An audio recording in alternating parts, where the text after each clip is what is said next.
Your cheating heart.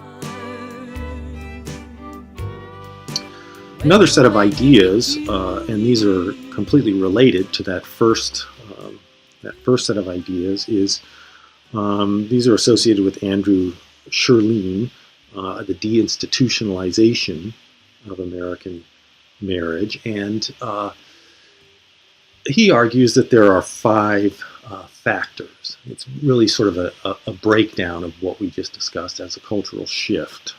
These things help account for the overall shift. Like I said, the women's movement, or more women entering the workforce, really we're talking about more middle-class women, because working-class women have always been part of the workforce. But women, middle-class women entering the workforce, and so therefore having careers, delaying marriage, or choosing not to get married. Accompanying that has been a shift in the norms associated with having children outside of marriage. This used to be such a stigma that it was only done in secret.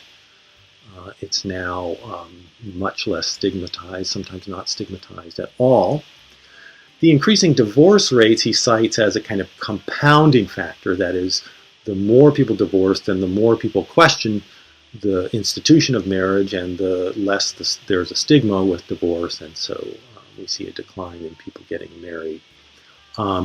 Radical increase in cohabitation. That's been a dramatic change, cultural change in the 20th century, in the late 20th century.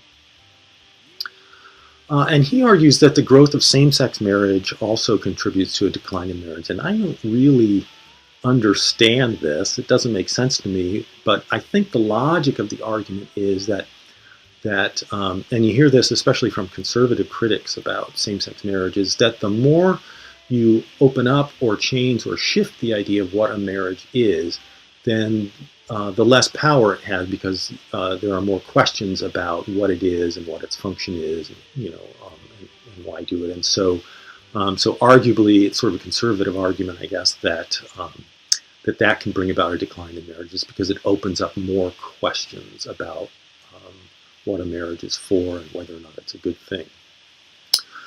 Anthony Giddens, the very famous sociologist from the UK, expands further on this idea, this cultural idea, by giving us the terms self-disclosing intimacy and the idea of the pure relationship. His argument is that these are two more important ways to talk about the companionate form of marriage, and that's what has happened in the late 20th century, is that we disclose much more about ourselves to our partners. We are much more intimate, and it's kind of ironic that this results in more difficult relationships. That is, a pure relationship based on the value of the relationship to the two individuals. In a 19th century institutional marriage, man and woman, husband and wife, led very separate lives, and the children were even separate from. We are much, much, much, much more intimate. We disclose much more about ourselves, and we desire to do so. And the irony, Giddens argues, is that this makes it much more difficult to sustain marriage, especially when we define marriage as something that must provide individual and personal fulfillment. All right, so we have these arguments about declining marriage for cultural reasons. It's also important to recognize that there are all sorts of other forms of family and marriage, alternative forms. This is arguably not a very popular form or very normative. There aren't a whole lot of sister-wife type families, but it's a fascinating idea. That's why there's a TV show about it. Much more common is the idea of the non-family household, or what's sometimes referred to as going solo. This is a type of household that has increased throughout the 20th century. Again, there's less of a stigma to living on your own, and it's just sort of more possible to live on your own. If we look at the 1970s, it looks like something around 13% of households were non-family households. And that has, up to 2011, about the present, has at least doubled, which is, that's a pretty dramatic kind of increase when we're talking sociologically, when we're talking about social statistics. How does this happen, or what makes this possible? A general increasing affluence in the society, at least in the mid part of the 20th century. An increasing and consistent growth of ideas of individualism. The women's movement, as we noted before, increases women's status, increases women's earning power, makes it possible for them to live on their own.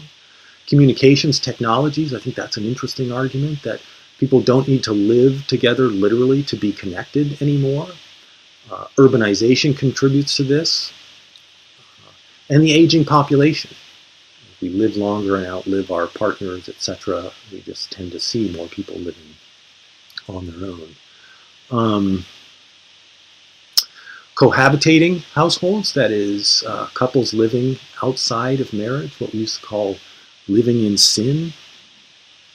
We've seen a dramatic increase in this kind of living. Even more dramatic than the rise in non-family households is the rise in cohabitation. This used to be extremely stigmatized, even as recently as the 1970s. It's just not something that was widely accepted, and now it is. And we have also the highest rate of all countries in the developed world of single-parent households.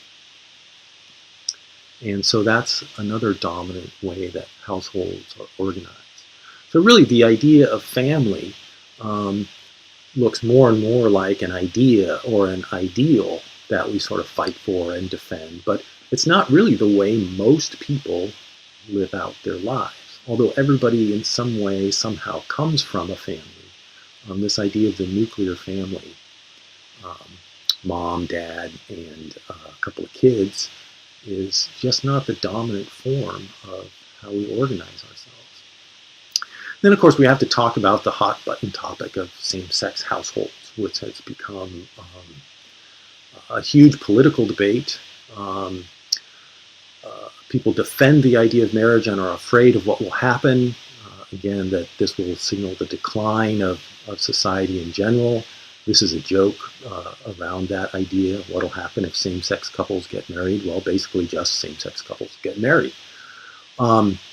Interesting to note what a dramatic change there's been over just 10 years, from 2003 to 2013, in terms of people's perception of a conflict between same-sex marriage and their religious beliefs. In every kind of religious orientation, we see a decline in sort of resistance or conflict or opposition to same-sex marriage.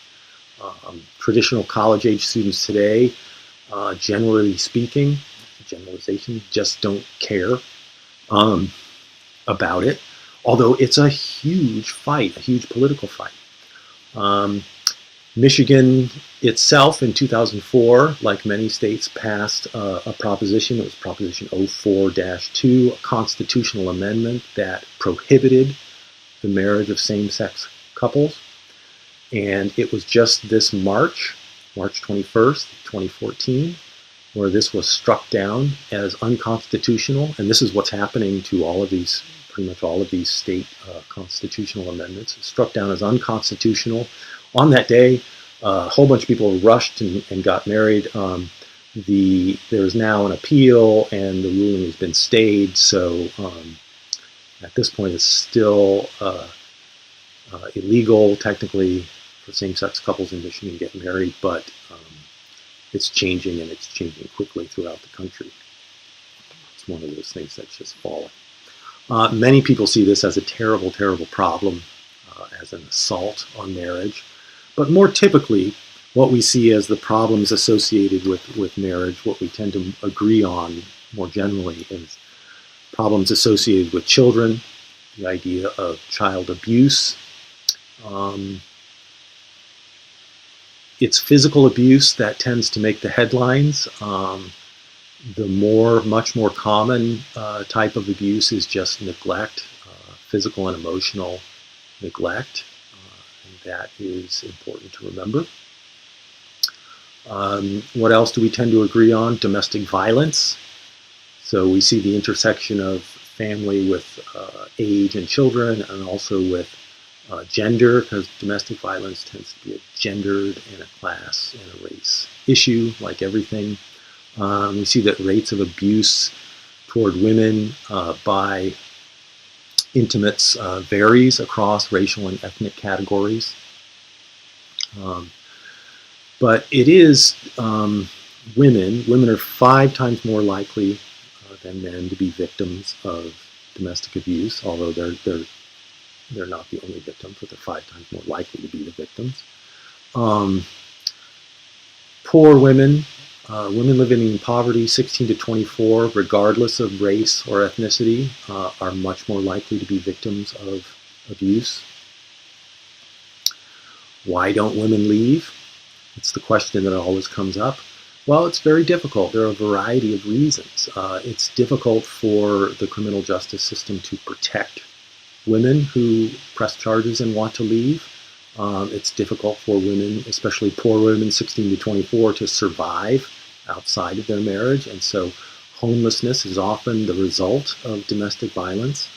And 33%, or a third, of all female homicide victims are killed by their intimates. It's very difficult for women to leave. They're controlled, and there are structural reasons why they have a difficult time. And then a rising problem, and an increasingly, it's not a new problem, but it's increasingly prevalent, is elder abuse, which is almost exclusively perpetrated by intimates, by family members. And of course, this mainly has to do with the fact that we have an aging population, that the sandwich generation, people are increasingly both taking care of children and taking care of elder adults, and it creates a great deal of stress and pressure. And then, of course, divorce is a major concern, because we have the highest divorce rate of all the developed countries. By most accounts, it peaked in the 1980s. Divorce is usually measured either by divorces per 1,000 married women or divorces per 1,000 population. That's why the numbers look sort of different, so pay attention to that.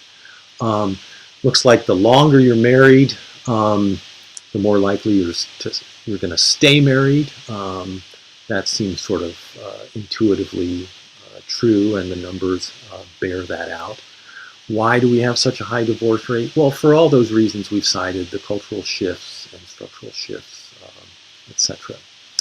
And it's important, as with problems of domestic violence, to recognize the intersections with social class or economics or poverty. That is, when you talk about these different forms of homes, you have to talk about economics, you have to talk about poverty, and family structure intersects with poverty in important ways. That is, these are the percentages by types of family living at or below the poverty line. And married intact families do the best. Female household with no husband do the worst. And that's just the cold hard facts of gender inequality in our society today. So if we look back and review a little bit, family's an idea. It's a very powerful idea. It's arguably a universal kind of group and institution across societies. It's extremely important. I mean, it just is. It's the most powerful socializing agent, precisely because it is structured by emotional bonds, and so it's powerful at sort of manipulating people, for lack of a better word, into socializing them. So it's a powerful institution. It's part of our taken for granted social construction of reality. We tend to think of the nuclear family. It tends to be our default notion of family, of the family. It's actually not necessarily a dominant form. It's not the way most people live.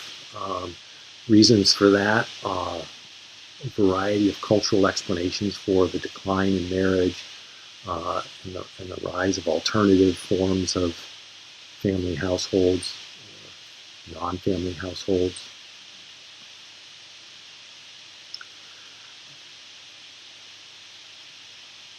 The most debated one today, of course, is the same-sex household, and the trends seem to be that resistance to that is falling, and that eventually legislation will fall away as well.